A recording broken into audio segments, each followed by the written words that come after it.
گزشتہ ہفتے امریکی محکمہ دفاع نے چین کی فوجی طاقت کے بارے میں ایک رپورٹ جاری کی جس میں کہا گیا کہ چین اپنی طاقت کی نمائش اور معاشی قوت کے اظہار کے لیے اپنے اہم اتحادی پاکستان پر انحصار کرتا ہے۔ چائنا ملٹری پاور 2022 کے عنوان سے جاری کی جانے والی اس رپورٹ میں اس بات کا جائزہ بھی لیا گیا ہے کہ چین کس طرح سے پاکستان اور روس جیسے اپنے عالمی شراکت داروں کی مدد سے 2049 تک اپنے قومی تجدید کے مقصد کو حاصل کرنا چاہتا ہے۔ رپورٹ کے مطابق چین پاکستان کو ہر طرح کے حالات میں اپنا واحد اسٹریٹجک پارٹنر اور روس کو اپنا واحد باہمی تعلقات کے ساتھ جامع اسٹریٹجک پارٹنر سمجھتا ہے۔ اس رپورٹ کے تفصیلی تجزیے کے لیے وائس آف امریکہ کی صبا شاہ خان نے Washington based think tank Mid East Institute سے منسلک سید محمد علی سے پوچھا کہ اس رپورٹ کی اہمیت ہے کیا، تو ان کا کہنا تھا کہ اس رپورٹ سے یہ ظاہر ہوتا ہے کہ امریکہ کے لیے پاکستان کی اہمیت چین کے تناظر میں ہے، اور اس لیے بھی کہ اس وقت امریکہ پوری دنیا کو چین کی نگاہی سے دیکھ رہا ہے۔ امریکہ کی جو نیشنل براڈر ڈیفنس اسٹریٹجی ہے اس میں تو پاکستان کا ذکر ہی نہیں ہے، تو اب یہ جو بالخصوص جو چین والی رپورٹ بنی ہے وہاں پر پاکستان کی بڑی بات ہے کہ چین جو ہے وہ پاکستان کو ہتھیار بھی دے رہا ہے، اور چین کا یہ ہے کہ دیکھیے وہ ان کی ملٹری تو پاکستان کے ساتھ بڑی دیر سے سیکیورٹی ارینجمنٹ اور ڈپلومیٹک شیلڈ بھی کرتے تھے وہ پاکستان کو بین الاقوامی سینکشن سے، یہ تو بڑی پرانی دوستی ہے۔ تو وہ چین کو دیکھ رہے ہیں کہ چین کیا کر رہا ہے، نیوکلیئر ان کی کس قسم کی کیپبلٹیز ہیں،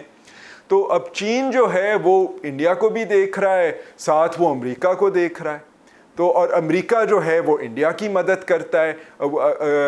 ڈائریکٹلی نیوکلیئر ویپنز میں تو نہیں کر رہا بٹ کنونشنل وارفیئر میں کر رہا ہے، تو پھر چین جو ہے وہ پاکستان کی مدد کرتا ہے، تو ایک اسٹریٹجک آرمز ریس جو ہے اور بلڈ اپ جو ہے وہ حالانکہ امریکہ میں کوشش کی جاتی ہے کہ اس کو محدود نظریے سے دیکھا جائے کہ چین، پاکستان اور انڈیا، مگر یہ میرا خیال ہے ناانصافی ہے کیونکہ امریکہ کا بھی اس کے اندر ہاتھ ہے، اور ان کو کم از کم یہ اکنالج کرنا چاہیے کہ ہم بھی یہاں پر جو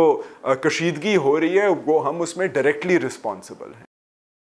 اس رپورٹ میں جو ڈیٹیل سامنے آئیں اس پر مزید بھی صبا نے بات کی، اور اس وقت صبا ہمارے ساتھ اسٹوڈیوز میں بھی موجود ہیں، ان سے مزید بات کرتے ہیں کہ ان کی اس رپورٹ پر سید محمد علی سے جو بات ہوئی ان کے خیال میں یہ امریکہ کے لیے کس حد تک پریشانی کی وجہ بن سکتا ہے کہ چین اپنی فوجی اور اقتصادی طاقت دکھانے کے لیے پاکستان پر انحصار کرتا ہے۔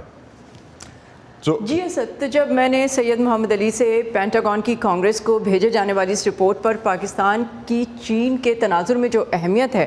اور خدشات ہیں اس کے بارے میں انالیسس لیا، تو ان کا کہنا تھا کہ اس وقت پاکستان کی جو چین سے قربت ہے وہ امریکہ کے لیے یقیناً ایک کنسرن ہے، اور اس بارے میں مزید ان کا کیا کہنا ہے دیکھتے ہیں۔ امریکہ میں خدشہ تھا بڑی دیر سے کہ جی گوادر جو ہے وہ ڈیول یوز پورٹ بن جائے گا، مگر یہ ہے کہ پاکستان کا سب سے زیادہ جو اکنامکلی ڈپینڈنٹ پاکستان جس ملک پر ہے وہ چین پر تو اب ہو گیا ہے، سو یہ ایک یہ ایک ایشو ہے، امریکہ کے لیے بھی ایک یہ ایشو ہے، کنسرن ہے، اور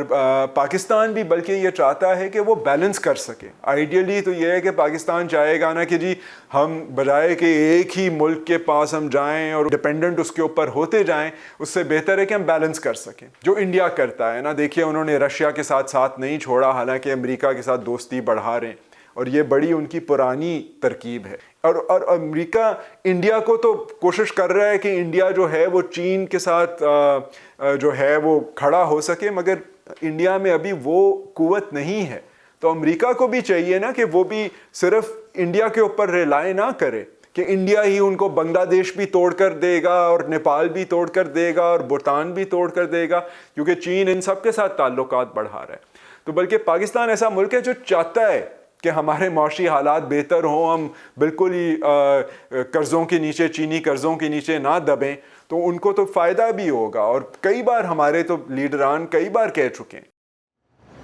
تو صبا یہ تو واضح ہے کہ امریکہ کو چین سے پاکستان کے قریبی تعلقات پہ ایشو ہے، تو علی کے مطابق امریکہ کی پاکستان کے لیے اسٹریٹجی کیا ہو سکتی ہے؟ امریکہ کی حکمت عملی کے حوالے سے جب میں نے ان سے سوال کیا تو امریکہ پاکستان کو کہ کیا کوئی کیرٹ دے کر جیسے ڈپلومیسی یا ایڈ وغیرہ دے کر پاکستان کا اعتماد جیتنے کی کوشش کرے گا، یا پھر وہ پاکستان امریکی تعلقات کے مستقبل میں اسٹکس یا امریکی رویے میں سختی آتے دیکھتے ہیں۔ اس پر انہوں نے کہا پاکستان جو ہے وہ ان کی فہرست پر ابھی بہت نیچے گیا ہوا ہے. تو ایک تو یہ ہے کہ پاکستان کو اپنی اہمیت خود جتانی ہوگی رادر دین امریکہ ریئلائز کرے, اور وہ امریکہ تو پھر تبھی کرے گا نا جو اس نے اپنے مقاصد کرنے ہیں. تو ابھی تو ان کو کیونکہ وہ چین کا خطرہ ہے یا خدشہ ہے تو وہ اسی لیے چین رپورٹ میں کیا ہے. اب باقی پاکستان کی بات نہیں ہوئی, مگر یہ ہے کہ پاکستان کو اپنی اہمیت خود جتانی ہے, رائٹ. سو اس کے لیے تو پاکستان کو زیادہ ہوم ورک کرنا پڑے گا امریکہ سے زیادہ, کہ بھئی ہم سٹکس کو اب دیکھیں فیٹف سے تو پاکستان اتر گیا, تو وہ سب سے بڑی تو سٹک وہ تھی. مگر یہ ہے کہ امریکہ کے ساتھ ابھی ایڈ جو ہے وہ بہت کم آتی ہے. تو صبا یہ تو سید محمد علی کا تجزیہ تھا, لیکن باقی تھنک ٹینکس نے بھی اس پہ کوئی انالیسس دیا ہوگا. ڈی سی میں باقی تجزیہ کار کیا کہہ رہے ہیں اس رپورٹ کے حوالے سے, وہ کس طرح سے دیکھتے ہیں اس کو؟ اچھا سر, اگر اوور آل یہ جو پینٹاگون کی رپورٹ ہے اس کی ہم بات کریں تو ایک نظریہ یہ بھی پایا جاتا ہے کہ چین کو بڑھا کر امریکہ کے لیے خطرہ بتایا گیا ہے. بروکنگز کے سینئر تجزیہ کار مائیکل او ہینولن نے اپنے نظریے میں اس رپورٹ کے لیے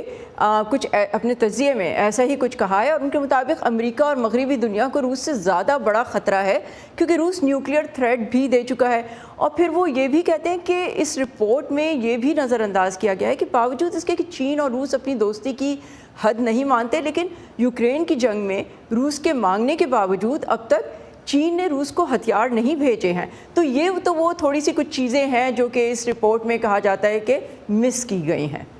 بہت شکریہ صبا, آپ اس حوالے سے ہمیں جو انالیسس ڈی سی میں آپ نے جمع کیا ہم تک پہنچایا, بہت شکریہ آپ کا.